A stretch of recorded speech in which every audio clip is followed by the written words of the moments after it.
अस्सलाम वालेकुम स्टूडेंट्स आपको जैसा तो आपको पता है कि हमारा जो नाइन्थ क्लास का सिलेबस है वो चेंज हो चुका है। तो हम शुरू करते हैं मैं जो ninth class mathematics chapter number 1।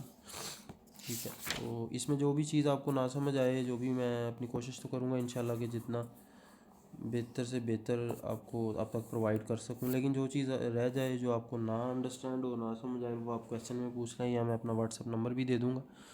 आप उस पर मैसेज करके तो अपना जो सवाल वगैरह वो पूछ सकते हैं, जो भी ना समझ आए। ठीक है, तो हमारा चैप्टर नंबर 1 है जिसका नाम है रियल नंबर्स। ठीक है, अच्छा सबसे पहले तो हम देखते हैं कि रियल नंबर्स हमारे पास होते क्या हैं। ठीक है, हमारे पास सबसे जो बड़ा हमारे पास सेट होता है वो होता है कॉम्प्लेक्स नंबर। ठीक है,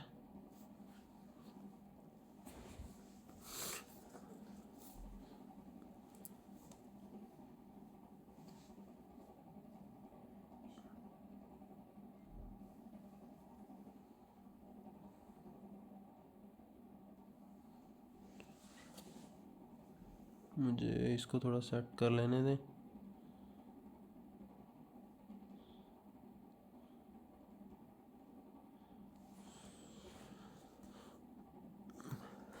सबसे बड़ा जो हमारे पास सेट है वो है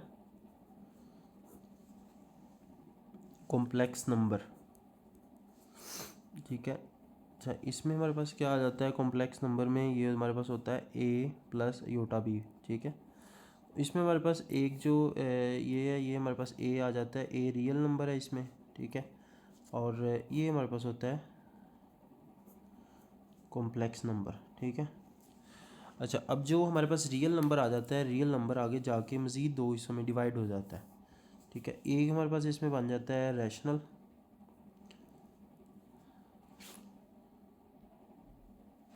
एक हमारे पास आ जाता है रैशनल नंबर, दूसरा हमारे पास आ जाता है इर्रेशनल नंबर।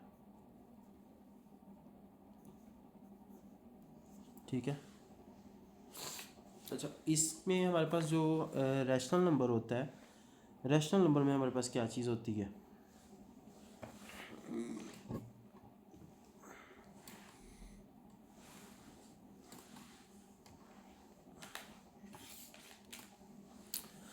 रैशनल नंबर हमारे पास वो नंबर्स होते हैं जो कि फ्रैक्शन की फॉर्म में लिखे जाते हैं। ठीक है, फ्रैक्शन आपको पता है जिसमें जो लाइक दिस आप देखें तो हमारे पास ये आ जाता है 1/3। ठीक है, ये फ्रैक्शन है। ठीक है, या इसकी जो डेफिनेशन होती है, इसको हम रिप्रेजेंट्स करते हैं क्यू से। ठीक है, और इसमें जो होता है ना, ये लिखे जाते हैं P/Q की फॉर्म में।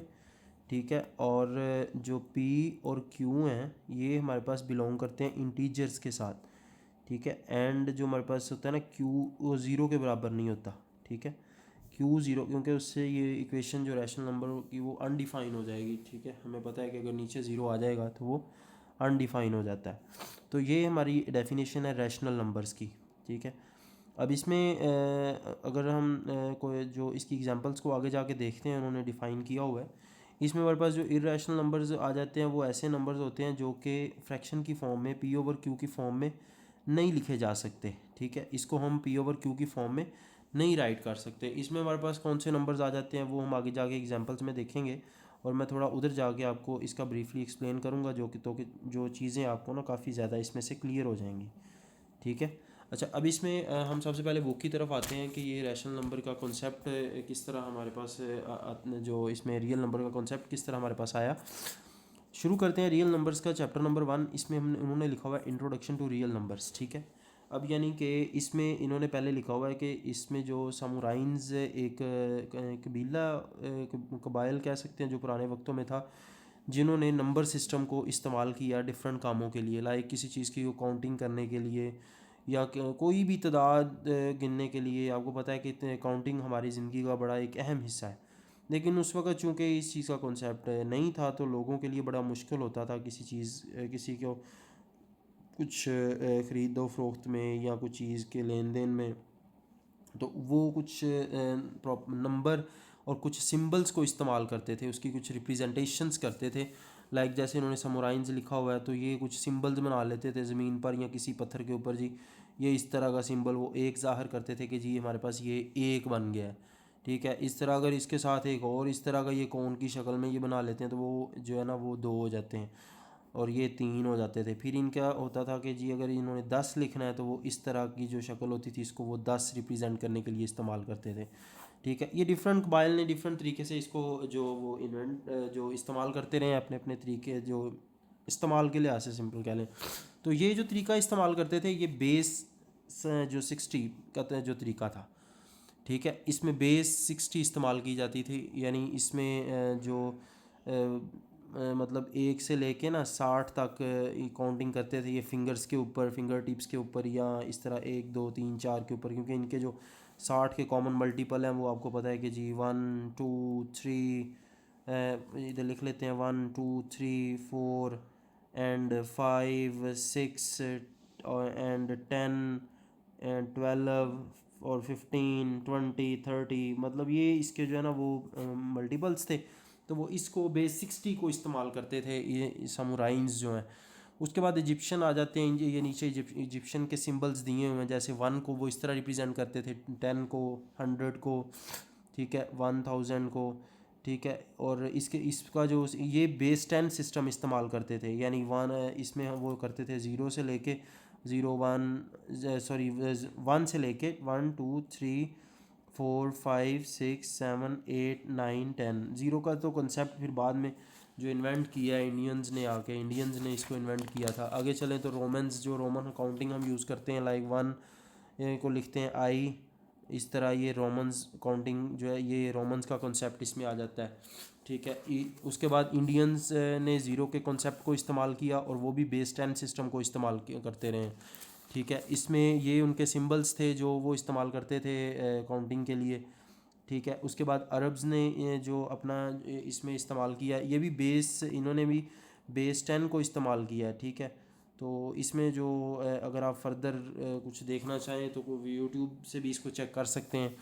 इसका जो अरब और इंडियंस का जो इन्होंने मतलब मुश्तरका भी कुछ इसके मतलब इसके ऊपर वर्कआउट रहा है, ठीक है। उसके बाद हमारे पास जो मॉडर्न काउंटिंग आती है वो रियल नंबर्स की है। मॉडर्न काउंटिंग जो अभी हम इस्तेमाल कर रहे हैं उसमें बेस 2 बाइनरी सिस्टम जो होता है 0 और 1, जो आजकल कंप्यूटर में भी इस्तेमाल होता है, हेक्साडेसिमल सिस्टम बेस 16 सिस्टम है, ठीक है। अब ये जो इन्होंने लिखा हुआ था modern era the set this was adopted counting set, इसको हम काउंटिंग सेट बोलते हैं।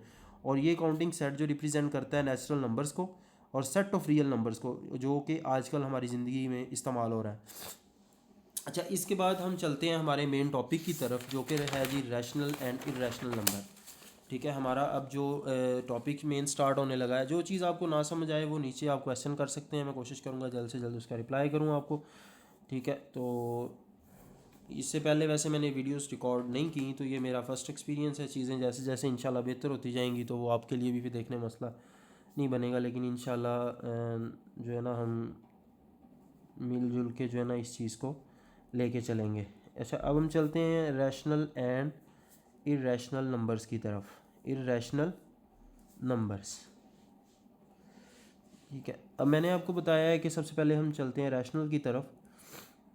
रैशनल नंबर्स वो वाले नंबर्स होते हैं जिनको हम, एक तो इनकी जो रिप्रेजेंटेशन है वो क्यू है, और ऐसे नंबर्स होते हैं जो कि फ्रैक्शन की फॉर्म में यानी पी ओवर क्यू की फॉर्म में लिखे जा सकें, ठीक है। अब इसमें हमारे पास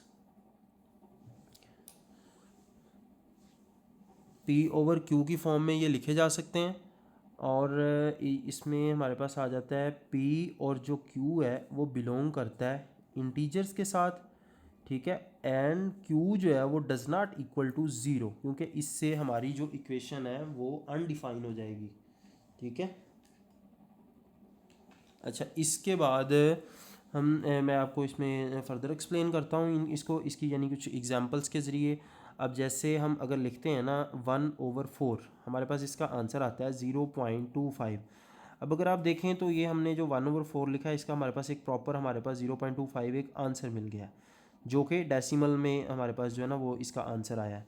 डेसिमल के बगैर आ जाए, डेसिमल के साथ आ जाए, इससे कोई फ़र्क नहीं पड़ता, लेकिन वो नंबर्स पी ओवर क्यू की फॉर्म में यानी फ्रैक्शन की फॉर्म में लिखे जा सकें, और वो जो है ना मतलब इसके जो है ना इसमें कोई ना कोई रिपीटिंग पैटर्न बन रहा हो तो वो भी हमारे पास रैशनल नंबर होते हैं। जैसे अगर आप इसमें देखते हैं, अभी तो हमने जो कि लिया 1/4, इसका हमारे पास आंसर आ गया। अगर हम लेते हैं 8/25, 8/25, इसका हमारे पास आंसर आ रहा है 0.32, this is also rational number. ठीक है, अब हमारे पास एक एग्जांपल में आ जाता है 3/8। ये एग्जांपल सारी बुक में लिखी हुई है, ये मैं को अपनी तरफ से नहीं ले रहा, वहाँ इसके जो साथ उन्होंने लिखा आप इसको कैलकुलेट भी कर सकते हैं, लेकिन मेरा मकसद आपको सिर्फ इसका कंसेप्ट देना है। इसका आंसर आ रहा है 0.35। अब 4/5 है, इसका जो हमारे पास आंसर आ रहा है 0.8। ये हैं हमारे पास ऐसे डेसिमल्स जो टर्मिनेटिंग है। वो अगला जो टॉपिक उन्होंने दिया हुआ मैं साथ ही इसको क्लियर करूँगा ताकि वो हमें अलहदा ना करना पड़े, इससे वीडियो काफ़ी लेंथी हो जाएगी।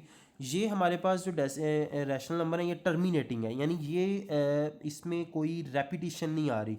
लाइक कुछ नंबर्स होते हैं 0.8888, इसको सो ऑन करें तो इसका जो हम लिखते हैं 0.8 जी, इसका हम इस तरह इसको लिख सकते हैं। ठीक है, इसमें कोई रेपिटिशन नहीं आ रही। ठीक है, ये टर्मिनेटिंग डेसिमल है, यानी ये कुछ टाइम लिमिट के बाद without any defining any pattern ये ख़त्म हो रहे हैं। ठीक है, इसका प्रॉपर हमें आंसर मिल रहा है। ये रैशनल नंबर है, टर्मिनेटिंग रैशनल नंबर।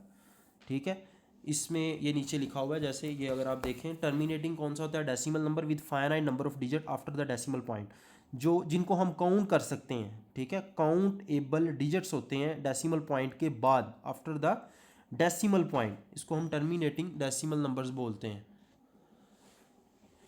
इसके बाद हमारे पास आते हैं non terminating and recurring decimal numbers. ठीक है, अब इसमें क्या होता है, इसमें हमारे पास इनफाइनाइट यानी अनकाउंटेबल रिपीटिंग पैटर्न होता है।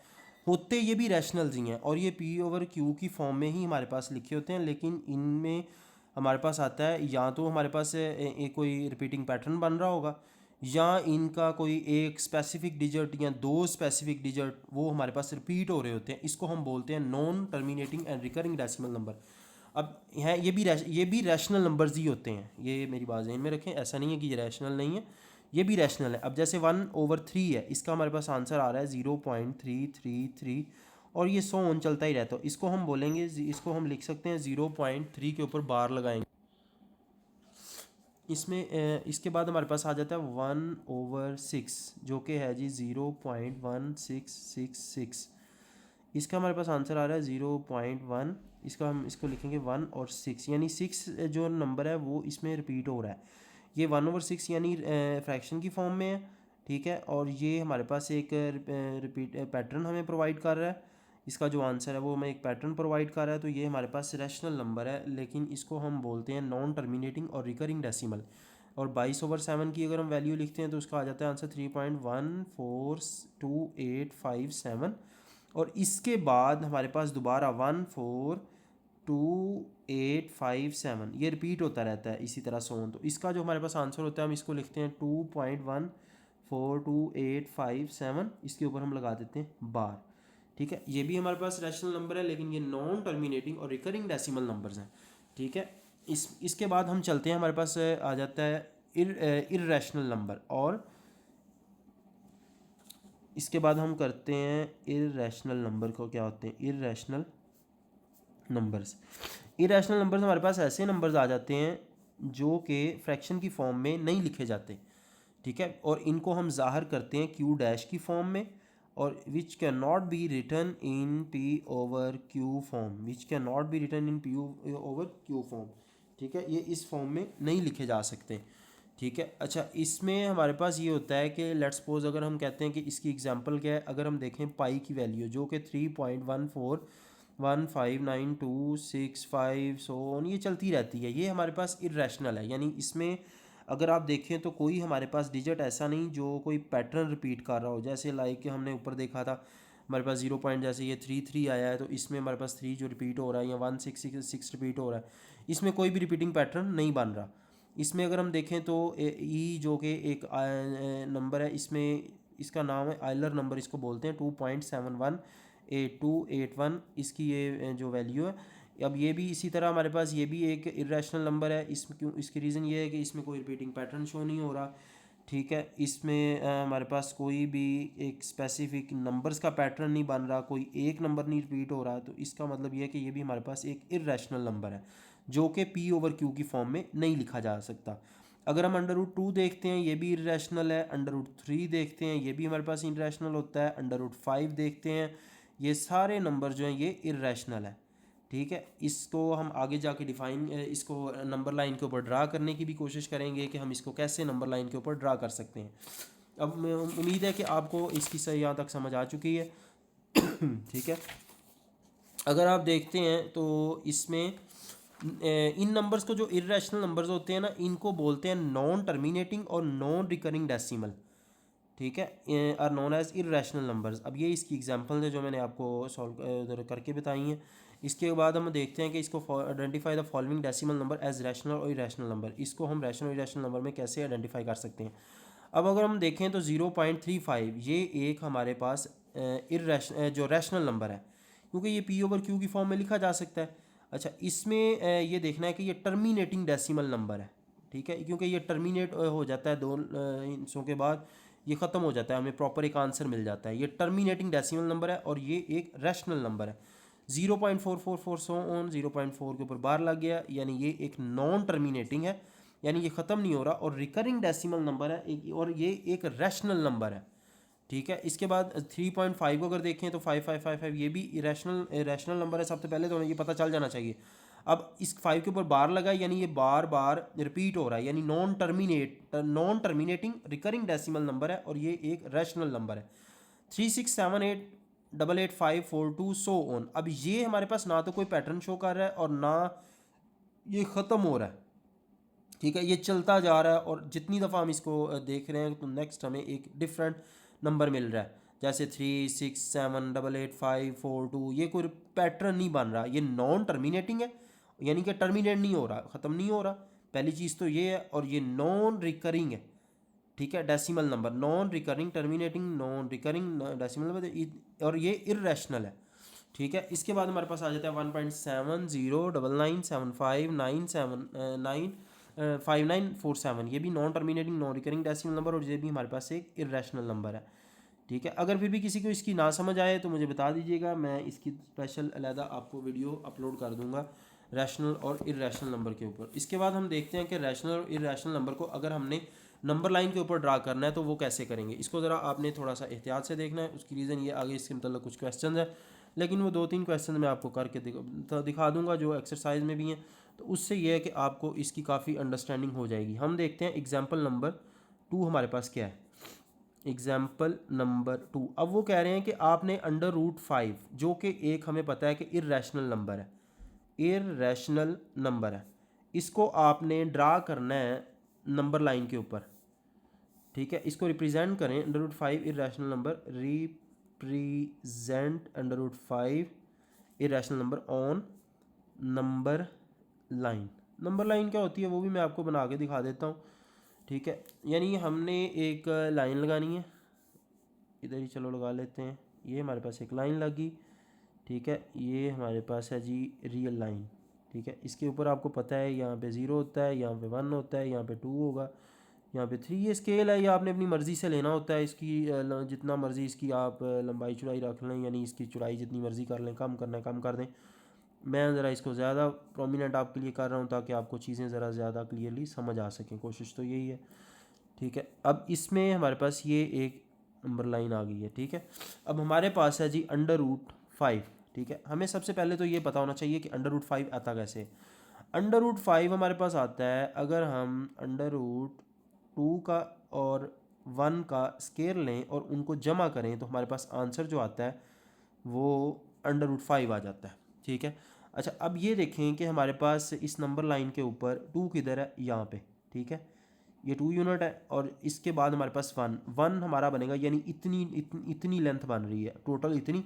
हमने यहाँ पे इस जो वाई एक्सिस के ऊपर 1 लेनी है, यानी इतना हिस्सा जो कि तकरीबन ऑलमोस्ट ये बन जाएगा। ठीक है, अब यहाँ पे हमने एक लाइन लगानी है जो कि ओरिजिन पे जाए, दूसरी लाइन हमने ऊपर इसके परपेंडिकुलर ड्रा करनी है। ये हमारे पास बन गई एक ट्राइंगल। ठीक है, और ये एक राइट ट्राइंगल है जो कि 90 डिग्री का एंगल बन रहा है। इस पर हम पैथागोरस थ्योरम लगा सकते हैं। हमें पता है कि पैथागोरस थ्योरम सिर्फ राइट एंगल ट्राइंगल जिस पे 90 डिग्री का एंगल बनता है उस पर लगता है। अच्छा, अब इसमें हमने ये देखना है कि ये तो हमने ड्रा कर लिया।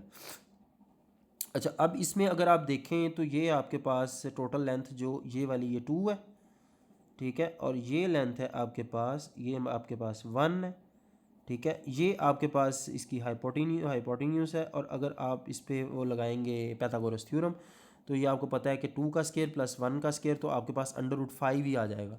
और अगर आप एक प्रकार लें और उसका एक हिस्सा इधर रखें, दूसरा इधर रखें, और यहाँ पे एक सर्कल ड्रा करने की कोशिश करें, तो इसका ये जो है ना, ये इधर आके गिरेगा इस लाइन के ऊपर, ठीक है, यहाँ पे, ठीक है। इसका जो प्रोजेक्शन कह लें, जो ये नीचे आके ऑलमोस्ट यहाँ पे गिरेगा तकरीबन, ठीक है। तो ये वो पॉइंट है जिधर हमारे पास √5 जो है ना वो लाई कर रहा है। अच्छा, अगर आपने देखना ये हमारे सॉरी 5 2 नहीं 5, अच्छा इस यहाँ पे कैसे आ रहा है, या इसकी वैल्यू अगर आपने ज़्यादा वाज़िया तरीके से इसको देखनी है तो आप इसको कैलकुलेटर से चेक कर सकते हैं, क्योंकि अगर हम √5 को कैलकुलेटर के ऊपर चेक करें तो उसकी हमारे पास जो वैल्यू आती है 2.236 सो ऑन, ठीक है। पहली चीज़ तो ये ख़त्म नहीं हो रही है, बार बार आगे मतलब चल रही है, तो इसका मतलब ये है कि ये हमारे पास एक इर्रेशनल नंबर है, जो कि मैंने पहले आपको बताया। और ये अगर 2.236 है तो इसका मतलब ये 2.2 है, तो ये आलमोस्ट ये यहाँ पे बनती है, ठीक है।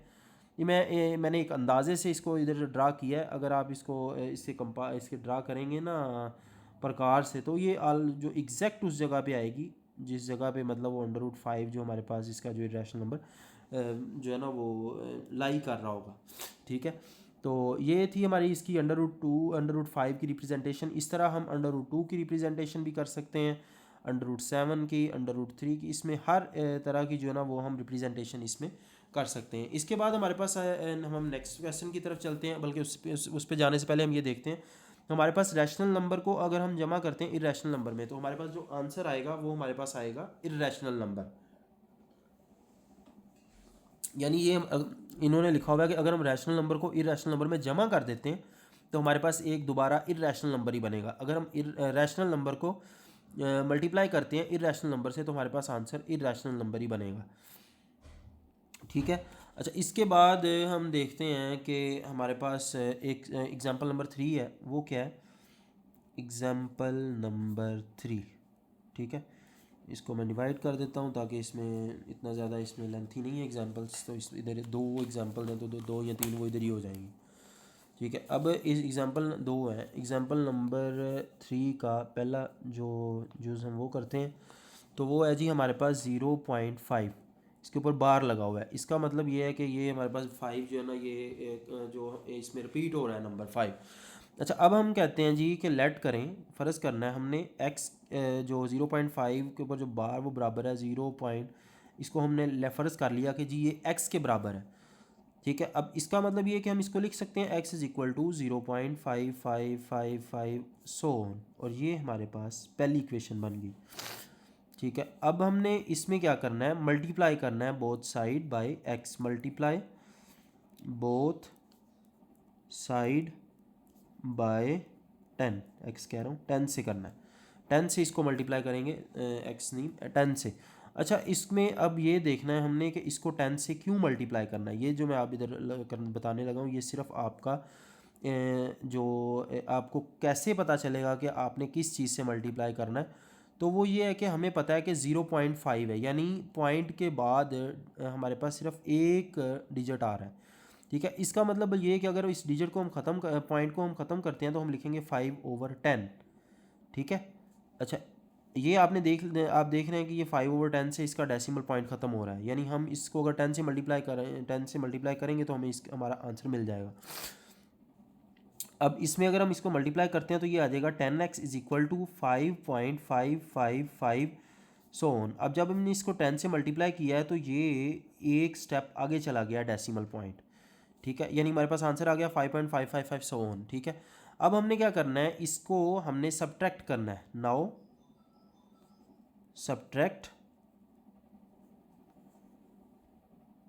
इक्वेशन 1 फ्रॉम 2, दूसरी इक्वेशन में से इसको माइनस कर दें, यानी 10x - x = 5.5 so on minus इसको मैंने जब मल्टीप्लाई किया है बोथ साइड बाय 10, हाँ ठीक है, 10x माइनस एक्स 5.55 माइनस 0.555 ये सो ऑन। इससे हमने इसको करना है, इस इक्वेशन को माइनस करना है इसके साथ, यहाँ माइनस आएगा तो बल्कि मैं दोबारा ही कर देता हूँ, ये तो सारा ही गड़बड़ हो गई है, को समझ ही नहीं आनी। 10x minus x is equal to 5.555 so on, इसको हमने माइनस करना है 0.5555 सो ऑन के साथ। इसका हमारे पास जो आंसर आ जाएगा 9x is equal to 9x is equal to 5 आ जाएगा। अब ये 9 उधर जाकर डिवाइड हो जाएगा तो x इज़ इक्वल टू 5/9 आ जाएगा। तो यही हमारा इसमें आंसर है 5/9। ये हमने इसको फ्रैक्शन की फॉर्म में लिख दिया है। यानी इसमें इन्होंने क्या लिख कहा था, express the following recurring decimal as the rational p/q। यानी हमने इस 0.5 सो उनको रैशनल नंबर में जो है ना वो कन्वर्ट करना था, यानी p/q की फॉर्म में फ्रैक्शन में कन्वर्ट करना था, फ्रैक्शन में 0.5 को। यानी ये किस चीज़ को हम डिवाइड करें तो हमारे पास ये आंसर आ रहा है, वो हमने इसको कर सॉल्व करके देखा है। अब दूसरा जो यूज़ है वो है 0.93।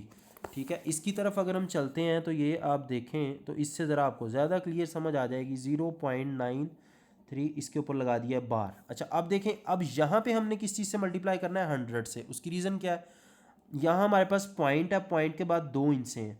अगर हम इसका हमने ख़त्म करना है बार जो ऊपर जो डेसिमल पॉइंट ख़त्म करना है तो इसको हमने डिवाइड करना है 100 से, क्योंकि इस डेसिमल की जगह 1 आ जाएगा और नेक्स्ट हमारे पास 2 डिजिट है तो उसकी जगह हम 0 लिख देंगे। ठीक है, तो इसको हमने, ये वैसे आपने पेपर में नहीं करना, ये तो सिर्फ एक आपको समझाने के लिए मैं बता रहा हूँ कि आपको इसका पता चल सके। अब हमने वही काम जो पहले किया था, लेट करना है कि x बराबर है 0.93 इसके ऊपर बार है। ठीक है, हमने इसको फ़र्ज़ कर लिया, यानी इसका मतलब ये है कि x इज़ इक्वल टू 0.9393, बस काफ़ी है, 2 दफ़ा हमने इसको लिख लिया 93। ठीक है, इसमें इसके बाद हम कहेंगे जी इसको हम मल्टीप्लाई करेंगे, मल्टीप्लाई बाय 100 बोथ साइड, दोनों साइडों पे 100 से इसको मल्टीप्लाई कर लेंगे तो ये आ जाएगा 100x इज़ इक्वल टू 93.9393 और ये सो ऑन आ गया। अच्छा अब हमने इसमें सब्ट्रैक्ट करना है, सब्ट्रैक्ट, ये हमारे पास इक्वेशन 1 आ गई, ये हमारे पास इक्वेशन 2 आ गई। सब्ट्रैक्ट इक्वेशन 1 को सब्ट्रैक्ट करें फ्रॉम इक्वेशन 2। ठीक है, यानी इसमें जो 100x वाली जो इक्वेशन है इसमें से इस इक्वेशन को माइनस कर दें। 100x is equal to 93.9393 so on minus 0.9393, यहाँ फिर माइनस एक्स नहीं लगाया, यहाँ माइनस एक्स आना है। ठीक है, यानी 100x minus x is equal to this minus this. ठीक है, तो ये आ जाएगा आपके पास 99x is equal to 99x is equal to 93, यानी ये जो 0.9393 ये इससे माइनस हो जाएगा तो ये 99x is equal to 93, x is equal to 93/99 which is our required rational number, जिसको हम डिवाइड करें तो हमारे पास 0.939393 सो ऑन आ रहा है, यानी हमने इसको फ्रैक्शन की फॉर्म में लिख लिया। यही हमारा इसका आंसर है।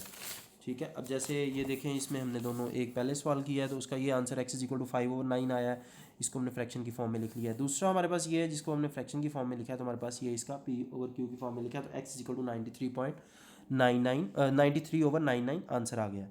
ठीक है, इसके बाद हम चलते हैं हमारी एग्जाम्पल नंबर 4 की तरफ। अच्छा मैं जो भी लेक्चर आपके लिए अपलोड किया करूँगा मेरी कोशिश होगी कि उसमें सबसे पहले जो लेक्चर से एक्सरसाइज से पहले जो चीज़ें हैं उसका मैं एक लेक्चर लाजमी आप तक पहुँचाऊँ, क्योंकि मेरा ख्याल है कि अगर वो चीज़ आपने समझ ली तो उसको तैयार करना ज़्यादा आसान हो जाता है। आज लेक्चर थोड़ा लेंथी हो गया जो पीछे वाला, वरना इतना ज़्यादा नहीं हुआ करेगा इंशाल्लाह। उसकी रीज़न ये है कि अभी इसमें थोड़ा कंसेप्ट ज़्यादा है, तो अगर ये कंसेप्ट आपके क्लियर हो जाएं, एग्जांपल्स आपको समझ आ जाएं तो आप सवाल आसानी से कर सकते हैं, वो ज़्यादा जो है ना उस पर फोकस नहीं करना पड़ता।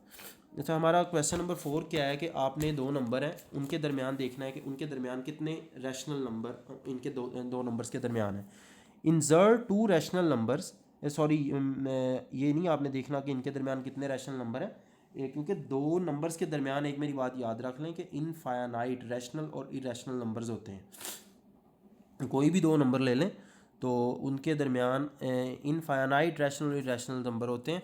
जो अब इसमें उन्होंने लिखा हुआ है कि इंसर्ट टू रैशनल नंबर, आपने दो रैशनल नंबर लेने हैं 2 और 3 के दरमियान, यानी आपके पास इंसर्ट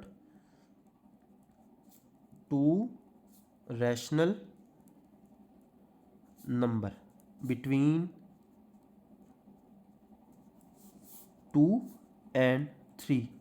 आसान सवाल है, इसमें कोई मुश्किल नहीं। इसको हम सॉल्व अगर करें तो ये आप देखें कि इसको हम कैसे सॉल्व कर सकते हैं। अच्छा, अगर आप देखें तो इंसर्ट करना है हमने to rational numbers between 2 and 3। हमने क्या करना है, इसकी एवरेज निकालनी है। सिंपल, वो कैसे निकलती है आपको पता है, दो चीज़ों की एवरेज निकालनी है, दोनों को जमा करें और उसको आप 2 पे डिवाइड कर दें। तो ये सिंपल तरीकाकार है। जो हमारे पास एवरेज निकलेगी वो इन दोनों के दरमियान वाला रैशनल नंबर आ जाएगा। यानी हमने क्या करना है, हमने लेने हैं फॉर फाइंड 2 + 3/2। ये हमारे पास पहला रैशनल नंबर आ गया। अब मेरा ख्याल है इससे आसान कुछ नहीं हो सकता। ठीक है, एवरेज है दो नंबर के दरमियान जो निकलेगी वो हमारे आपके पास एक रैशनल नंबर आ जाएगा। अच्छा, एक तो निकल गया, दूसरा कैसे निकालना है। फॉर, इसको मैं लिख देता हूँ फर्स्ट रैशनल नंबर, ये आपके पास था पहला rational number. For second rational number, उसके लिए आपने क्या करना है, सेकंड रैशनल नंबर के लिए आप ये करेंगे कि आप 5/3 और 3 की एवरेज निकालेंगे। ऐड, जमा करें 5/2 एंड 3, इसको आप जमा करें और उसको 2 के ऊपर तकसीम कर दें। ठीक है, अब इसमें हम क्या करेंगे, 5/2 + 3, बल्कि मैं इधर इसको डिवाइड कर देता हूँ। यानी पहले हमने दो नंबर लिए 2 और 3, उसकी हमने एवरेज निकाली। अब हमने लेना है जो 5/2, ठीक है, जो कि इन दोनों के दरमियान है, 2 और 3 के दरमियान। ठीक है, इसको ले लिया और इसको इसमें हमने 3 को जमा करके फिर से 2 पे डिवाइड कर देना है और फिर हमें 5/2 और 3 के दरमियान एक नंबर मिल जाएगा, वो भी एक रैशनल नंबर है। आप इससे जितने चाहें उतने निकाल सकते हैं। ठीक है, आप इसमें अगर देखें तो ये आपके पास आ जाएगा। इसके बाद इसको मैं इधर इक्वल टू लगा देता हूँ, ये हमारे पास 2 आ जाएगा, यहाँ पे 5 आ जाएगा, ये हम ले रहे हैं इसका एलसीएम, यहाँ पे 6 आ जाएगा, इसको 2 पे डिवाइड कर दूंगा तो ये आपके पास आ जाएगा जी 11/2 डिवाइडेड बाय 2। अब इसको मैं ज़रा वाज़े अंदाज में कर देता हूँ ताकि आप लोगों को समझ आ जाए। तो मैं इसको क्या करूँगा, 11/2 डिवाइड हो रहा है 2 के साथ। ठीक है, तो वैसे तो मैं डायरेक्ट कर देता, लेकिन आपको हो सकता है समझ ना आए, तो मैं ज़रा इसको वाज़े अंदाज में लिख देता हूँ। इसको मैं डिवाइड की जगह जब मल्टीप्लाई लगाऊंगा तो इसको मैं 1/2 लिख सकता हूँ। ठीक है, 11/2 मल्टीप्लाई 1/2, ये आ जाएगा हमारे पास 11/4। तो ये हमारे पास सेकंड रैशनल नंबर है। ठीक है, एक वो निकल आया, दूसरा ये निकल आया। ठीक है, इसी तरह हम इसमें कुछ क्वेश्चन हैं वो आगे जाके देखेंगे तो वो आपको पता चल जाएगा। ठीक है, अब इसके बाद हम चलते हैं, हमारे पास कुछ प्रॉपर्टीज़ हैं रियल नंबर्स की। वो क्या है, सबसे पहले तो हमारे पास आ जाती है क्लोजर प्रॉपर्टी। ठीक है, रियल नंबर्स की कुछ प्रॉपर्टीज़ हैं वो हम देखते हैं। एडिटिव प्रॉपर्टी पहले देखेंगे, फिर देखेंगे मल्टीप्लिकेटिव प्रॉपर्टी। ठीक है, इसमें हमारे पास name of the property for all A B belonging to C, यानी ए बी और सी ये तीन नंबर हैं जो कि रियल नंबर्स के साथ बिलोंग कर रहे हैं। सबसे पहले हम देखते हैं क्लोजर प्रॉपर्टी।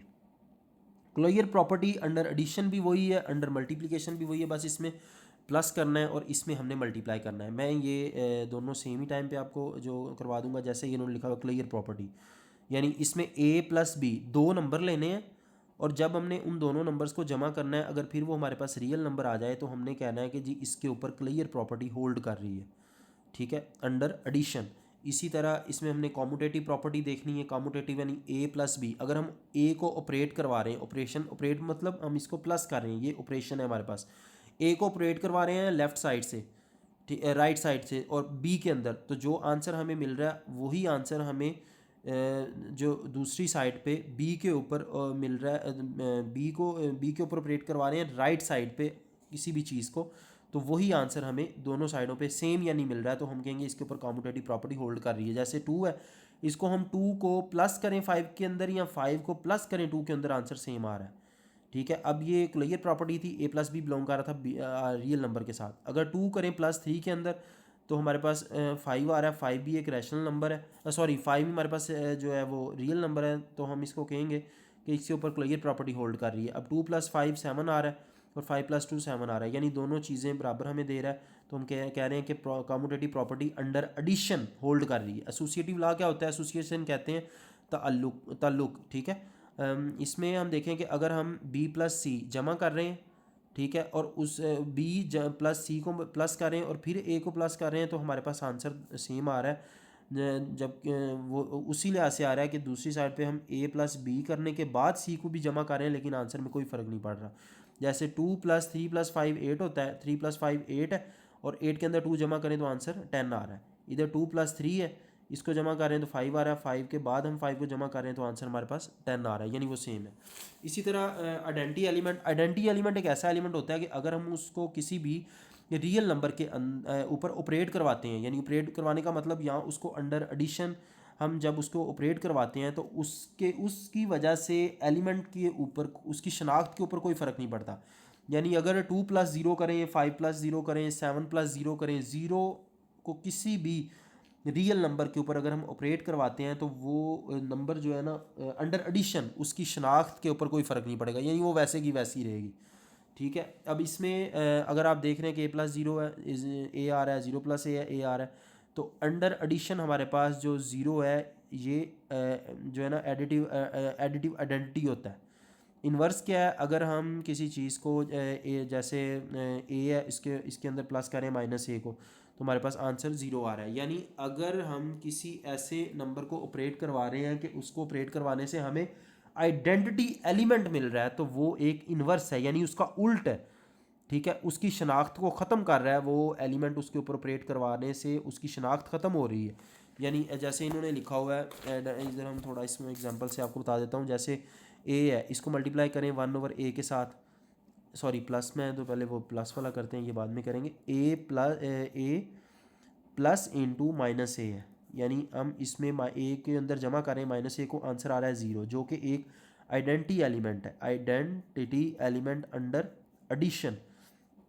अब देखें अगर 2 को प्लस करें -2 के साथ, फिर 0 जो 0 आ जाएगा, ये भी आइडेंटिटी एलिमेंट है अंडर एडिशन। कोई भी आप नंबर लें, 100 ले लें, 100 को प्लस करें -100 के साथ, तो हमारे पास जो है वो -100 is the inverse of 100 which answer is 0 which is an identity element under addition, ठीक है। इसी तरह मल्टीप्लिकेशन की प्रॉपर्टीज़ भी बिल्कुल सेम है, यानी क्लियर प्रॉपर्टी है तो a b 2 एलिमेंट है, a और b 2 एलिमेंट हैं जो कि रियल नंबर के साथ बिलोंग करते हैं।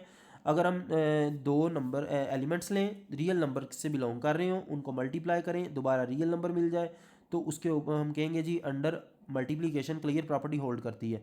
दो नंबर लें, ठीक है, उसको पहले नंबर को लेफ़्ट साइड से ऑपरेट करवाएं, यानी a को पहले b के जो राइट साइड से ऑपरेट करवाएं, फिर लेफ़्ट से करवाएं। अगर आंसर सेम आ रहा है और वो हमें रियल नंबर ही मिल रहा है दोबारा से, तो उसका हम कहेंगे जी इसके ऊपर कॉम्यूटेटिव प्रॉपर्टी भी होल्ड करती है। एसोसिएटिव लॉ अंडर मल्टीप्लिकेशन ये भी होल्ड कर रहा होता है, ठीक है। इसको अगर आप देखें, एसोसिएटिव लॉ क्या होता है जी? एसोसिएशन यानी ए का ताल्लुक है बी सी के साथ एक साइड पे, दूसरी साइड पे ए बी का ताल्लुक है सी के साथ, यानी एसोसिएशन बन रहा है। यानी पहले इधर हमने 3 × 5 किया तो आंसर आया 15, फिर मल्टीप्लाई किया 2 के साथ, आंसर 30 आ रहा है। इधर हमने 2 × 3 किया, इसका आंसर आया 6। इससे इधर हमने 5 के साथ बाद में मल्टीप्लाई किया, लेकिन आंसर दोनों साइडों पे सेम आ रहा है, यानी इसके ऊपर एसोसिएटिव लॉ अंडर हमारे पास जो है वो मल्टीप्लिकेशन होल्ड कर रहा है। आइडेंटिटी एलिमेंट जैसे हमने ऊपर पढ़ा है कि इधर अंडर मल्टीप्लिकेशन 1 होता है आइडेंटिटी एलिमेंट, क्योंकि 1 को किसी भी रियल नंबर के साथ मल्टीप्लाई करें तो वो जो एलिमेंट है वो अपनी शनाख्त को बरकरार रखता है, ठीक है। उसकी शनाख्त के ऊपर 1 से कोई फ़र्क नहीं पड़ता, यानी 1 is the identity element under multiplication, ठीक है। अब जैसे इन्होंने 5 × 1 लिखा हुआ है, 1 × 5, तो ये 5 ही आ रहा है। इन्वर्स है तो इसमें इन्वर्स अगर आप देखें तो a मल्टीप्लाई बाय 1/a, यानी कोई ऐसा नंबर अगर उसको हम ऑपरेट करवाते हैं रियल नंबर के ऊपर, ठीक है, और वो अपनी जो अगर उसको ऑपरेट करवाने से हमें उसमें आइडेंटिटी एलिमेंट मिल जाए अंडर मल्टीप्लिकेशन, तो वो हम कहेंगे जी कि ये एलिमेंट उसका इन्वर्स है, यानी ए से कैंसिल हो गया। अब 1/a इन्वर्स है ए का, तो हमें 1 एक आइडेंटिटी एलिमेंट मिला है, आइडेंटिटी एलिमेंट है अंडर मल्टीप्लिकेशन 1 अगर हमें आइडेंटिटी मिल जाए तो हम कहेंगे जी कि ये इसका जो है ना इस एलिमेंट का इन्वर्स है। उसके बाद हम चलते हैं डिस्ट्रीब्यूटिव प्रॉपर्टी की तरफ। सॉरी पहले ये देखें 0 और 1 इन्होंने लिखा हुआ है 0 are additive and 1 is multiplicative identity, ये आपने याद रखना है। इसकी रीज़न ये है कि ये पेपर में भी आ सकता है, ये बड़ी इंपॉर्टेंट चीज़ है। इसके बाद कुछ डिस्ट्रीब्यूटिव प्रॉपर्टीज़ हैं for all real numbers A B C हमारे पास रियल नंबर्स हैं डिस्ट्रीब्यूटिव। अच्छा, इसमें हमारे पास अगर आप देखें a into B plus C है, ठीक है, ये हमारे पास a जो है ना यानी डिस्ट्रीब्यूट हो रहा है b के साथ भी और c के साथ भी। इसका आंसर क्या आता है ए बी प्लस ए सी, इसको हम बोलते हैं लेफ्ट डिस्ट्रीब्यूशन। और अगर हम इसको under property of multiplication over addition, यानी मल्टीप्लिकेशन भी इसमें इस्तेमाल हो रही है और एडिशन भी, यहाँ हमारे पास मल्टीप्लिकेशन इस्तेमाल हो रही है और सब्ट्रैक्शन भी, ठीक है, इसमें property of multiplication over subtraction. इसके बाद आ जाता है ए प्लस बी प्लस, अब इधर इन्होंने लेफ्ट साइड से ऑपरेट करवाया ए को, इधर इन्होंने एक एलिमेंट जो है ना सी उसको राइट साइड से ऑपरेट करवा दिया, यानी पहले इधर इन्होंने ए को ज़रब दी है, पहले बी प्लस सी को जमा करके फिर ए से ज़रब दी है, ठीक है, और इसी तरह इधर जी पहले ए प्लस बी करना है फिर सी से ज़रा जो है ना आपने मल्टीप्लाई करना है, और इधर हमारे पास ए सी प्लस बी सी वो इन्होंने जो लिखा है, ये दोनों यानी सेम ही है। ये मैं आगे एक दो क्वेश्चंस करवाऊंगा, इसकी आपको जो है ना वो समझ आ जाएगी। इसकी इधर एग्जांपल्स हैं, उसको देखेंगे तो वो आपको पता चल जाएगा। ये डिस्ट्रीब्यूटिव ला है, यानी एक चीज़ को दो के अंदर इन्होंने डिस्ट्रीब्यूट करना होता है, दो एलिमेंट्स के अंदर, ठीक है, लेकिन उसके आंसर के ऊपर जो है ना वो आपने चेक करना है कि फ़र्क पड़ता है कि नहीं पड़ता, तो वो प्रॉपर्टीज़ होल्ड करती हैं, वो अगर आप सॉल्व करेंगे तो उससे जो है ना हमें अंदाज़ा हो जाएगा। अब हम इक्वालिटी की प्रॉपर्टी देखेंगे। इक्वालिटी क्या होता है, या तो चीज़ लेस देन है, या चीज़ बराबर है, या चीज़ ग्रेटर देन है, ये तीन ही प्रॉपर्टी होती हैं जो इसमें देखेंगे कि ये क्या है। सबसे पहले हमारे पास आ जाती है रिफ्लेक्सिव प्रॉपर्टी। रिफ्लेक्सिव प्रॉपर्टी हमारे पास क्या है जी कि फॉर ऑल ए बिलोंग कर रहा है रियल नंबर के साथ, और अगर ए हम जो इनपुट दे रहे हैं तो हमें ए ही मिल रहा है, यानी हमें उसका अक्स जो मिल रहा है, यानी इसका क्या मतलब है कि रिफ्लेक्सिव प्रॉपर्टी जो होती है, रिफ्लेक्सिव प्रॉपर्टी। अच्छा, इसमें अगर हम एग्जांपल देखें तो अगर मैं कहूँ 5 बराबर है 5 के, ये रिफ्लेक्सिव प्रॉपर्टी है। 1 बराबर है 1 के, ये रिफ्लेक्सिव प्रॉपर्टी है, ठीक है, यानी इसका अक्स जो चीज़ हमारे पास लेफ्ट साइड पे वही राइट साइड, ये रिफ्लेक्सिव है। ऐसा नहीं कि मैं कहूँगा जी ए है तो उधर मैं कह दूँ ये 2 है, तो ये रिफ्लेक्सिव प्रॉपर्टी नहीं है, ये तो एक स्पेसिफिक मैंने एक वैल्यू दे दी है एक नंबर को, ठीक है, तो इसमें ऐसा नहीं है। इसमें जो है ना ये हमारे पास रिफ्लेक्सिव प्रॉपर्टी नहीं। 5 5 के बराबर है, ये रिफ्लेक्सिव प्रॉपर्टी है। 1 1 के बराबर है, रिफ्लेक्सिव प्रॉपर्टी है। 5x के बराबर है, ये एक रिफ्लेक्सिव प्रॉपर्टी। कोई भी चीज़ दोनों साइडों में अगर सेम है, दिस इज जो है ना वो रिफ्लेक्सिव प्रॉपर्टी। इसके बाद हमारे पास आ जाती है साइमेट्रिक प्रॉपर्टी। अच्छा, ये क्या है सिमेट्रिक प्रॉपर्टी? फॉर ऑल ए और बी जो कि बिलोंग कर रहा है रियल नंबर के साथ, इसको हमने कहना है कि ए बराबर है बी के साथ, ए बराबर है बी के, ठीक है। अगर ए बी के बराबर है तो बी जो है वो ए के बराबर है। ये तो ऑब्वियसली सबको पता है कि अगर एक्स बराबर है 2 के, तो हम ये भी तो कहेंगे ना जी 2 जो बराबर है एक्स के, ठीक है। जब हमने एक्स को वैल्यू दे दी कि ये 2 के बराबर है, तो 2 भी तो एक्स के बराबर है, यानी ए बराबर है बी के, तो बी भी बराबर होगा ए के। ये हमारे पास सिमेट्रिक प्रॉपर्टी है। इसके बाद हमारे पास आ जाती है ट्रांजिटिव, ये देख लें इधर से भी symmetric property. A B belong कर रहा है रियल नंबर के साथ, ए बराबर है बी के और बी बराबर है ए के। इसके बाद हम देख रहे हैं सिमेट्रिक ट्रांजिटिव प्रॉपर्टी।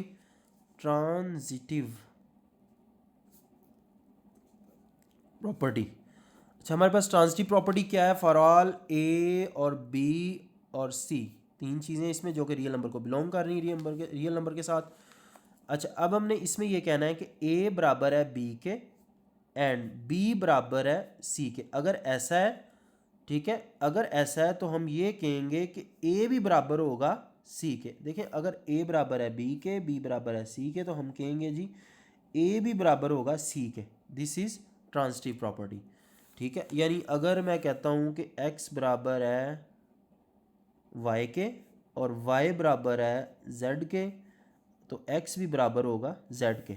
ये मैं इससे आपको ज़रा ज़्यादा समझ आ जाएगी। ये हमारे पास है जी ट्रांजिटिव प्रॉपर्टी। अब इसके बाद आपके पास आ जाता है एडिटिव प्रॉपर्टी। एडिटिव प्रॉपर्टी क्या है?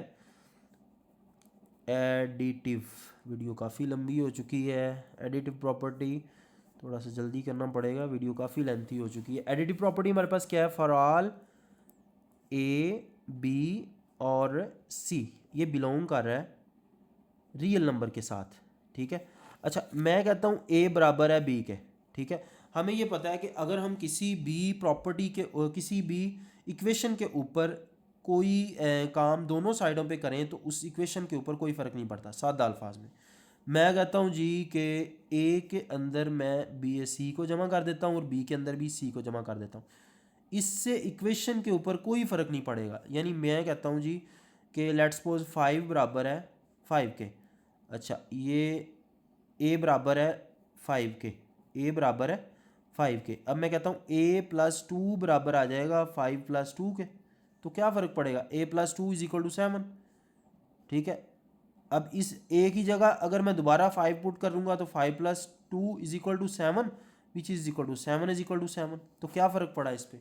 यानी इसमें यह है कि एडिटिव प्रॉपर्टी में अगर हम ए इज इक्वल टू ए बराबर है बी के और ए प्लस सी या बी प्लस सी करें, यानी उस इक्वेशन के ऊपर कोई भी चीज़ को ऑपरेट करवाएं लेकिन दोनों साइडों पे, तो उसके ऊपर कोई फ़र्क नहीं पड़ता। इक्वलिटी के ऊपर या इक्वेशन के ऊपर कोई फ़र्क नहीं पड़ेगा। इसी तरह हम देखें अगर तो मल्टीप्लिकेटिव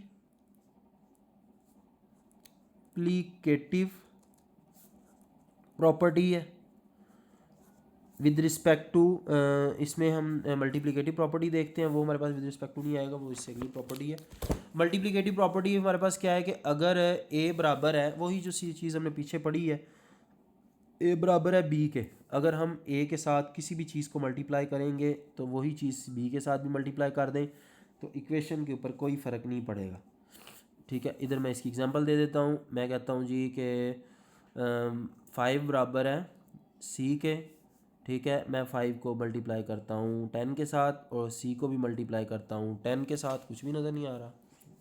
5 बराबर है सी के, 5 को मल्टीप्लाई करता हूँ 10 के साथ और सी को मल्टीप्लाई करता हूँ सी को भी 10 के साथ, ठीक है। अच्छा इसमें अगर हम देखें तो ये हमारे पास आ जाएगा 50 is equal to 10 C, 50 is equal to 10 multiply by 5, 50 is equal to 50, ठीक है। ये हमारे पास सेम आ गया।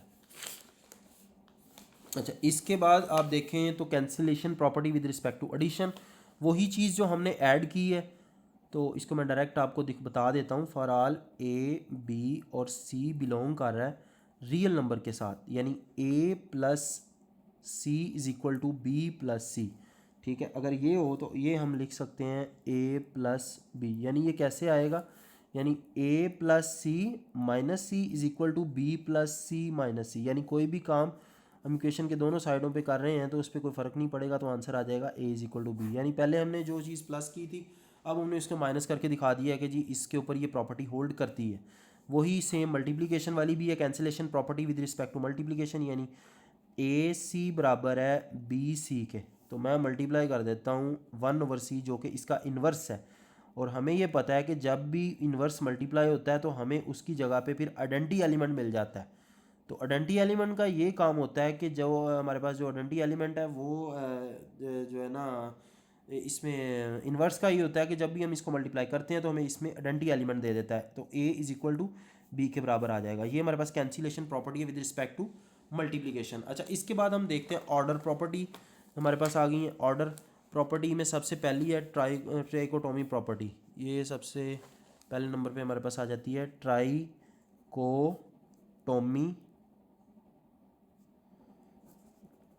प्रॉपर्टी। अच्छा इसको अगर हम देखते हैं ट्राइकोटोमी प्रॉपर्टी हमारे पास क्या है? ट्राइकोटोमी प्रॉपर्टी ये होती है, अच्छा इसको ये देखें कि कोई भी चीज़ है ना, वो या तो दूसरी चीज़ से छोटी है, या वो बड़ी है, या वो बराबर है। इसके अलावा कोई कंडीशन नहीं होती। या ए बी के बराबर हो सकता है, और या ए बी से छोटा हो सकता है, और या ए बी से बड़ा हो सकता है। ये तीन ही कंडीशन हो सकती हैं, या कोई चीज़ छोटी हो सकती है, या बड़ी हो सकती है, और या उसके बराबर हो सकती है। इसी के लिहाज से हम कुछ प्रॉपर्टीज़ को देखेंगे। सबसे पहले ट्रांसिटिव प्रॉपर्टी, ठीक है। जैसे हमने ऊपर प्रॉपर्टीज़ की हैं वो थी इक्वल के लिहाज से, यहाँ हम लेस देन और ग्रेटर देन के लिहाज से करेंगे। ट्रांसिटिव प्रॉपर्टी क्या है जी कि ट्राइकोटोमी प्रॉपर्टी हमने देख ली है कि अगर ए बी की, या ए बी के बराबर है, या ए बी से बड़ा है, और या ए बी से छोटा है। ट्रांसिटिव प्रॉपर्टी ये है कि अगर या तो ए बड़ा है बी से एंड बी ग्रेटर देन, अगर ए बड़ा है बी से और बी बड़ा है सी से, तो ए भी बड़ा होगा सी से। इसी तरह अगर ए छोटा है बी से और बी छोटा है सी से, तो ए भी छोटा होगा सी से। ये हमारे पास ट्रांसिटिव प्रॉपर्टी है, जैसे हमने ऊपर पढ़ी थी इसकी अंडर एडिशन, इसमें transitive property real number equality की, ठीक है। इसी तरह एडिटिव प्रॉपर्टी है, अगर ए बड़ा है बी से और अगर हम ए प्लस सी करें, यानी उसमें ए में कोई भी नंबर जमा कर दें और वही सेम नंबर बी में भी जमा कर दें, तो एक प्रॉपर्टी के ऊपर कोई फ़र्क नहीं पड़ेगा, वो फिर भी बड़ी ही रहेगी, ठीक है। इसी तरह लेस जो उन्होंने ग्रेटर देन की दिखाई है, शो करवाई हुई, उसी तरह हमने लेस देन की भी उन्होंने शो करवाई, वो भी हमने सॉल्व कर सकते हैं, हम देख सकते हैं। मल्टीप्लिकेटिव प्रॉपर्टी है। मल्टीप्लिकेटिव प्रॉपर्टी क्या है जी कि अगर ए बड़ा है बी से, तो हम सी एक एलिमेंट ए के साथ भी और बी के साथ भी मल्टीप्लाई करेंगे तो उससे कोई फ़र्क नहीं पड़ेगा, ठीक है। अगर सी बड़ा है ज़ीरो से, तो फिर अगर वो छोटा हो जाएगा तो उसकी कंडीशन बदल जाएगी। ये बड़ी एक इम्पॉर्टेंट चीज़ है, ठीक है। वीडियो काफ़ी लेंथी हो गई है, लेकिन ये मैं आपको फिर भी बता देता हूँ। देखें, अगर ए बड़ा है बी से, ठीक है, मैं मल्टीप्लाई करता हूँ ए के साथ, लेट्स सपोज एक नंबर है ए। अब इसमें अगर आप देखें तो सी, मैं इसको कह देता हूँ जी ए बराबर है 2 के और बी बराबर है 1 के। लेट्स सपोज हम फ़र्ज़ कर लेते हैं, तो इसको मैं लिख सकता हूँ 2 ग्रेटर देन 1, ठीक है। अब मैं एक नंबर लेता हूँ सी, जो कि बराबर है कितना, कोई भी ले लें, 3 ले लें, ठीक है।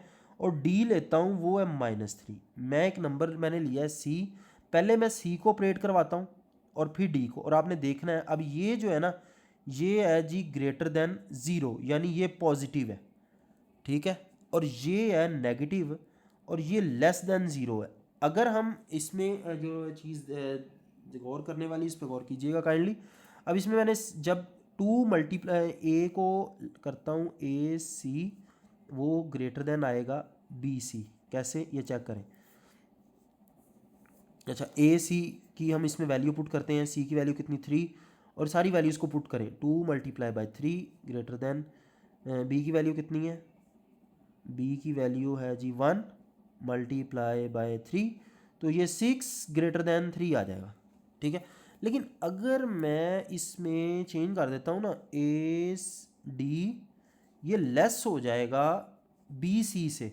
अब ए की वैल्यू कितनी थी 2, बी ए की कितनी, हाँ 2, बी की डी की कितनी है -3, और ये आपके पास लेस देन, बी की वैल्यू कितनी है 1 और -3, ये -6 greater than -3, less than, sorry, ठीक है। यानी अगर सी, अगर आपके पास जो चीज़ आप मल्टीप्लाई कर रहे हैं अगर वो पॉजिटिव है, तो जो है ना वो इक्वलिटी ग्रेटर देन ही रहेगी, ठीक है। लेकिन अगर आप इक्वलिटी के साथ जो चीज़ मल्टीप्लाई कर रहे हैं उस रियल नंबर के साथ, अगर वो नेगेटिव है तो उसमें ये है कि वो इक्वलिटी फिर चेंज हो जाएगी। अगर आप ये आगे जाके देखें ना, तो वो कह रहे हैं कि अगर ए ग्रेटर देन बी है, ए सी लेस देन बी सी, ठीक है। अगर ये ए ग्रेटर देन है बी के, तो सी अगर लेस देन 0 यानी नेगेटिव है, तो इसकी इक्वलिटी को चेंज कर देगा, जैसे मैंने आपको अभी सॉल्व करके दिखाया। आप इसको फिर से एक दफ़ा देख लें, तो इससे आपको चीज़ जो है ना वो अंडरस्टैंड हो जाएगी। ये मैं इधर आपको सारा शो करवा देता हूँ, ये इस तरह आप देख लें इसको। तो इधर को वीडियो पॉज करके आप 1-2 एग्जांपल जिस तरह सॉल्व करेंगे तो ये आपको अंडरस्टैंड हो जाएगा। वीडियो काफ़ी लेंथी हो गई है, मुझे लगता है कि एक्सरसाइज अलहदा बनानी पड़ेगी उसकी वीडियो। तो इसके बाद हम देखें तो ये हमारे पास एक ये प्रॉपर्टी ज़रा इंपॉर्टेंट है कि अगर ए बड़ा है मल्टीप्लिकेटिव में, अगर ए बड़ा है बी से और सी बड़ा है डी से, अगर ए को सी से मल्टीप्लाई करें और बी को डी से, तो इक्वलिटी के ऊपर कोई फ़र्क नहीं पड़ेगा। और अगर ए छोटा है बी से और सी छोटा है डी से, अगर ए को सी से मल्टीप्लाई कर दें और बी को, इक्वलिटी वही रहेगी, ठीक है, वो लेस देन वाली इक्वलिटी ही इस्तेमाल होगी। इसके बाद आ जाता है डिवीजन प्रॉपर्टी। ये भी पॉजिटिव और नेगेटिव के लिहाज से थोड़ा इनमें चेंजिंग आ जाती है। ए लेस देन है बी, ए छोटा है बी से, तो ए ओवर सी अगर हम किसी चीज़ को डिवाइड कर रहे हैं किसी नंबर को, अगर तो सी ग्रेटर देन ज़ीरो है, ठीक है, अगर जो इसमें ग्रेटर देन ज़ीरो है सी, तो आपके पास इक्वलिटी सेम रहेगी। अगर इसमें C, if C less than zero, तो अगर प्रॉपर्टी है ए लेस देन बी, तो वो फिर ग्रेटर हो जाएगी। अगर सी यानी ज़ीरो से छोटा है, अगर बड़ा है तो प्रॉपर्टी सेम रहेगी, अगर छोटा है तो फिर प्रॉपर्टी चेंज हो जाएगी। इसके बाद ये हमारे पास प्रॉपर्टी है कि जी ए ग्रेटर देन बी, वही सेम चीज़ है, पहले उन्होंने लेस देन वाली की है, फिर वो ग्रेटर देन वाली करके दिखा रहे हैं, तो वो इस तरह वो जो है ना, वो इसमें कोई फ़र्क नहीं है। इसमें देखें ना, एक बड़ा है बी से, अब हमने सी को डिवाइड किया है दोनों के नीचे, और सी जो है ना वो पॉजिटिव है, ठीक है, तो इक्वलिटी सेम है। लेकिन ए बड़ा है बी से, ए ओवर सी लेस देन हो जाएगा बी ओवर सी से अगर वैल्यू नेगेटिव हो जाएगी, जैसे हमने पीछे वो की है, मैंने आपको बताई हुई है, ठीक है। उसके बाद इसमें आ जाता है कि रेसिप्रोकल की प्रॉपर्टी भी है कि वो रेसिप्रोकल अगर आप लेते हैं तो ए लेस देन बी है, तो अगर हम इसका रेसिप्रोकल ले लेंगे 1/a कर देंगे तो ये ग्रेटर देन हो जाएगा 1/b से। यानी अगर हम इसका रेसिप्रोकल ले लेंगे तो प्रॉपर्टी का ऑर्डर जो है वो चेंज हो जाएगा, ठीक है। इसी तरह ए ग्रेटर देन बी है, इसका हमने रेसिप्रोकल ले लिया, तो अगर वो ग्रेटर है तो लेस हो जाएगा। और इसको लेस देन और ग्रेटर देन को याद रखने का तरीका थोड़ा सा मैं आपको बता देता हूँ। ये है कि इसमें सिंपल बात है, ये एक इसका एक फेस है, ये चीज़ जो है ना वो समाल है, ठीक है, SMALL, ये समाल है, इसके दो फेस हैं, तो ये हमारे पास कह लें कि जो जिस तरफ डबल फेस होगा ना वो चीज़ हमारे पास ग्रेटर होगी, ठीक है। तो ये सिंपल जो डबल साइड जिसकी तरफ शो मूव हो रहा होगा ना, तो वो चीज़ बड़ी है। अब ये ग्रेटर है, ए ग्रेटर देन बी, देखें ए की तरफ दो इसके जो है ना फेस हैं। इसके बाद हमारे पास ये एक सवाल है कि ए की वैल्यू 2/3 है, बी की 3/2 है, सी की 5/3, तो हमने डिस्ट्रीब्यूटिव प्रॉपर्टी को ओवर एडिशन इसके ऊपर होल्ड करवाना है। तो हमें वो याद होनी चाहिए कि डिस्ट्रीब्यूटिव प्रॉपर्टी है क्या। देखें इसके अंदर अब उन्होंने सिर्फ यही दी हुई है, डिस्ट्रीब्यूटिव प्रॉपर्टी आपको पता होगा तो आप इसमें सॉल्व कर सकते हैं। एग्जाम्पल नंबर जो हमारे पास 5 है। अब डिस्ट्रीब्यूटिव जो प्रॉपर्टी है वो क्या होती है, इसमें हम लेफ़्ट डिस्ट्रीब्यूटिव भी इस्तेमाल करेंगे, राइट भी करेंगे, दोनों से इसको सॉल्व करके दिखाएंगे। चलो मैं ये कर देता हूँ आपको, AB + AC। अच्छा, इसमें हमने पहले दोनों साइडों को ही सॉल्व करना पड़ेगा, ठीक है। इसकी वैल्यूज़ A की 2/3 है, और इसमें मैं इधर ले लेता हूँ लेफ़्ट हैंड साइड, उधर right hand side. Left hand side हमारे पास क्या है, A × B + C, तो वैल्यूज़ उसी तरह पुट करेंगे, सिंपल 3/2 + 5/3, ठीक है। इसको पहले सोल्व कर लेते हैं, ये हमारे पास आ जाएगा 2/3 इन 2/3 इंटू इसका 6 एलसीएम आ गया। इसमें 2 3s are 6, 3 3s are 9, 3 2s are 6, 5 2s are 10 and 2/3 19/6। इसके बाद आपके पास आ जाएगा 2 1s are 2, 2 3s are, तो ये 19/19। ये हमारे पास लेफ्ट हैंड साइड आ गई। राइट हैंड साइड देखते हैं, तो वैल्यूज़ पुट करें 2/3, उसके बाद हमारे पास उसी बी की वैल्यू आ जाएगी 3/2, फिर प्लस करें 2/3 और वैल्यू आ जाएगी 5/3। अच्छा, इसमें आपके पास आ जाएगा 6/6 प्लस 10/9, ये आपके पास आ जाएगा 1 + 10/9। इसके बाद आपके पास आ जाएगा 9, 1 की प्लस 1, इधर भी 1 है तो 1 × 9 9 हो जाता है, तो 9 + 10 विच इज़ इक्वल टू 10/9, 19/9। अच्छा, ये हमारे पास आ गया जी लेफ़्ट हैंड साइड बराबर आ गई राइट हैंड साइड के, और ये हमने लेफ़्ट डिस्ट्रीब्यूटिव प्रॉपर्टी इसके ऊपर जो है ना वो होल्ड करवा दी है, यानी वो लेफ़्ट डिस्ट्रीब्यूटिव प्रॉपर्टी इसके ऊपर होल्ड कर रही है। अब हम देखते हैं right distributive property. Right distributive property, time की मैनेजमेंट देखें तो पूरा 1 घंटा हो चुका है, तो इसको जल्दी से वाइंड अप करते हैं। लेफ़्ट डिस्ट्रीब्यूटिव प्रॉपर्टी, ठीक है। इसमें राइट डिस्ट्रीब्यूटिव प्रॉपर्टी को भी उसी तरह हमने वैल्यूज़ में ये करके नहीं आपको दिखा रहा, क्योंकि ये आपने खुद इसमें से सॉल्व कर लेना है। इसी तरह वैल्यूज़ को पुट करेंगे तो आपके पास दोनों ये आंसर जैसे इसके सेम आए हैं इसके भी सेम आने चाहिए। तो हम कहेंगे जी कि लेफ़्ट डिस्ट्रीब्यूटिव प्रॉपर्टी भी होल्ड कर रही है और राइट डिस्ट्रीब्यूटिव प्रॉपर्टी भी होल्ड कर रही है। इसके बाद हमारे पास आ जाता है एग्जाम्पल नंबर 6, ठीक है। वो हमारे पास क्या है कि जी इसमें ये छोटी सी एग्जांपल है, ये मैं आपको इधर ही सॉल्व करवा देता हूँ जी। ए ग्रेटर देन है 13, तो वो कह रहा है कि जी देन a+2 ग्रेटर देन है 15। तो इसमें हमने क्या करना है, ए के अंदर अगर हम जमा करते हैं 2 को तो वो भी दोनों साइडों पे 2 को जमा करें 13+2 तो ये सॉल्व हो जाएगी। a+2 ग्रेटर देन आ जाएगा 15 और ये हमारे पास सॉल्व हो गया है, आंसर आ गया है। दूसरी है जी अगर 3 लेस देन होगा 9 के एंड 6 जब वो लेस देन होगा 12 के, तो आप ये प्रूव करें कि 9 भी लेस देन होगा 21 के, ठीक है। अच्छा अब हमने क्या करना है, ए को प्लस करवा देना है इधर ए के साथ और बी को प्लस करवा देना है, यानी इस मैंने पीछे आपको बताया था प्रॉपर्टी, तो ये वही वाली है। इसमें ये प्रॉपर्टी है यानी A greater than B and C greater than D. तो अगर हमने ए को सी से मल्टीप्लाई करवा दिया है और इसको इसके साथ करवा दिया तो उसकी इक्वलिटी के ऊपर फ़र्क नहीं पड़ेगा। वो देखें अब जो इसमें हम देखें तो इसमें अंडर एडिशन करेंगे क्योंकि हमने ये देखना है कि हमारे पास आंसर कितना है 9। तो हम कर देते हैं 6+3 which is equal to 6+3 less than 9+12। तो ये आपके पास आ जाएगा 9 लेस देन 21, ठीक है। ये अंडर एडिशन हमने करवाना है क्योंकि हमारी अकॉर्डिंग टू कंडीशन ऑफ हमारे आवर आंसर है, तो वो उस लिहाज से हम इसको देख लेंगे। दूसरा भी हल हो गया। तीसरा है जी 7 greater than 4 and 5 greater than 3। इसको अगर आप देखें तो 7 को मल्टीप्लाई करें 5 के साथ और 4 को मल्टीप्लाई करें 3 के साथ, तो हमारे पास देन इन्होंने लिखा हुआ है 35 ग्रेटर देन 12। तो ये खुद ही आ जाएगा। अब ये देखें 7 मल्टीप्लाई बाय 5 करें, ये इसके साथ मल्टीप्लाई हो जाएगा और ये इसके साथ, ठीक है। वो अकॉर्डिंग टू जो गिवन आंसर है ना उससे हमें पता चल जाएगा कि हमने इसमें करना क्या है। 4 मल्टीप्लाई बाय 3, ठीक है। तो ये 35 बड़ा हो जाएगा 12 से, ठीक है। तो हमारे पास ये आंसर आ गया। इसके बाद हमारे पास आ जाता है इसका answer number 4। If -5 less than -4, तो जी आप बताएं कि 20 ग्रेटर देन 16 कैसे होगा।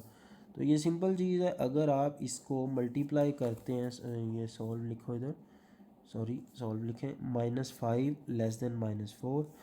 अगर आप इसमें -5 में मल्टीप्लाई कर दें -5 को दोनों साइडों पे तो इक्वेशन के ऊपर कोई फ़र्क नहीं पड़ेगा और हमारा रिक्वायर्ड आंसर भी मिल जाएगा।